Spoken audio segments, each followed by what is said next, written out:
One of the hardest hit areas during Cyclone Yasi was Mission Beach, the home to one of Australia's biggest and deadliest birds, the cassowary.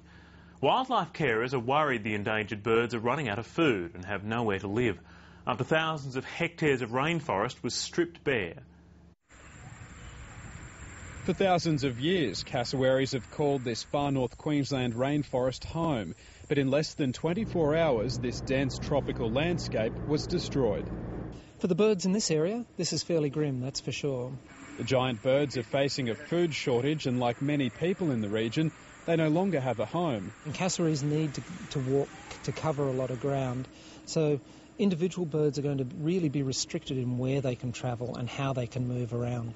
Only about 100 cassowaries live in this area alone, and that's almost half of the remaining population left in the wild. Authorities say it will be decades before their native habitat fully recovers. It's at least 100,000 hectares of the Wet Tropics World Heritage Area. That's the native forest parts of this landscape have been affected.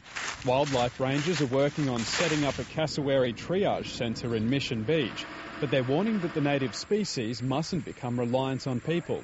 Our program that we're working up will endeavour to make sure that we can sustain that wild population in the wild and allow it to recover as the habitat recovers. They say many other animals in the nearby rainforest are also struggling to find their feet. There's a whole range of species in these forests that are going to have trouble over coming weeks and months, and we'll see a real blip with a loss of flowers and a loss of fruit in these areas. Nearby residents are being urged not to feed the wildlife themselves, but report the injured cassowaries to authorities.